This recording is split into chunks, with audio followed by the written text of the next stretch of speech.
America's first competition talk show. The hub is engaging. Talk Life.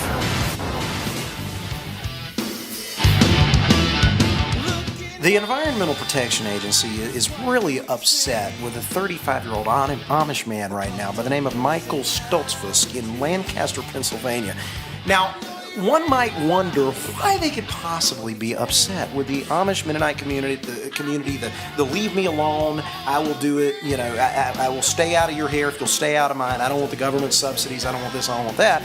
But they are upset with the Amish community because the EPA is now saying that their cows are dumping more crap in Chesapeake Bay than any other cows in Lancaster. And how dare they allow their cows to be full of that much shit?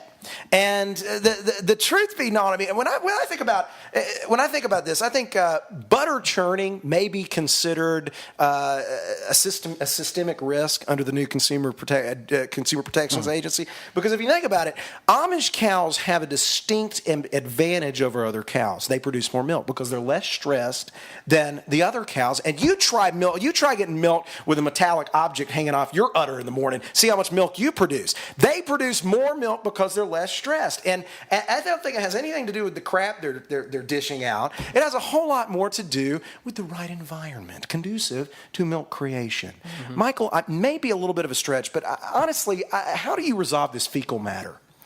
Well, in the article, it talks about digging a big pit so you can safely store the manure in the pit. My question is, what happens when the pit fills up? I mean, all this stuff has to go somewhere. You got to shovel it. The EPA will come and shovel it out. Really, the Amish community are the ones who are destroying the planet. We have to rein the Amish in. They're out of control. They're off the deep end. And Joe, quite frankly, this is, I think it's bullshit, but...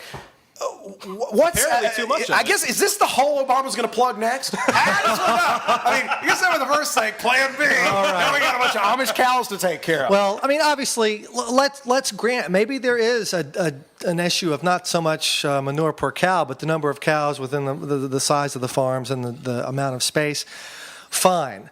I don't think that's the real question here. The real issue is the Amish represent a threat to the statist motto, the statist myth that it requires the government to subsidize industry, to regulate the industry, to provide for the population everything that the statist believes that they need or ought to have. Absolutely. And the Amish destroy that on a daily basis. Culturally, they are the antithesis of what the statist represents. And so they're a prove threat. That people can take care of themselves, can solve their own problems, can provide for themselves without government intrusion into their lives. They're a threat to the story. And that's the thing. I mean, for so long, and they said this has been an issue for 30 years in Lancaster, PA, with this being dumped into Chesapeake Bay. But quite frankly, the government's response is, we'll give you a subsidy if you'll take care of this. We'll help you with building projects. We'll help you create, any one of a number of things that that can move the 20 million pounds of crap that you're polluting the bay with on an average basis.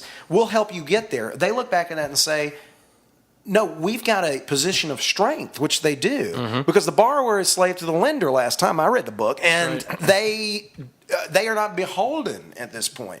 But I guess if you can step in and regulate it, then they are. This story is just another example of where the EPA has been given a blank checkbook to go out and pick on and be big brother to whoever they want to. There is nobody that is not a target for anything like this. They want to go pick on, they will. And these stupid stories that we would think this has to be made up, they're real. This is what I think happened here, is that there were a lot of people sitting around in Washington, and they said, how do we make it look like we have to solve everyone's problems? And they said, the Amish stand in the way. So we have to go out and find a problem with the Amish that we can fix. So they're out in Amish country driving around, and they notice a cow taking a dump in the river. And they decide, that's it. Eureka. That's our way in. I'm sure it's more scientific than that, but don't want to stretch it too far. That's our way into their lives. David McGuigan Martin is the Environmental Protection Agency official who's on the case and on their case, and he's saying that they're just basically trying to have them catch up with the modern day, change some of their farming practices, not completely go out of business, because he said runoff from manure and synthetic fertilizers has polluted the bay for years and reduced the oxygen rates. It's killed the fish. It's created a dead zone that's persisted since the 1970s, despite off and on cleanup efforts. What were the cows doing before the 1970s? I know. Somebody should go back to the cows and go, all right, prior to the 1970s, why were you not so crap happy? What changed then? They started bussing in new cows. They did. That's what They did. Exactly right. Well, God Almighty, like is so often the case, had this one figured out. He owned the cattle on 1,000 hills. The problem is the federal government forced them to put all their cattle on one hill, and now we have a problem. Brett, am I off base?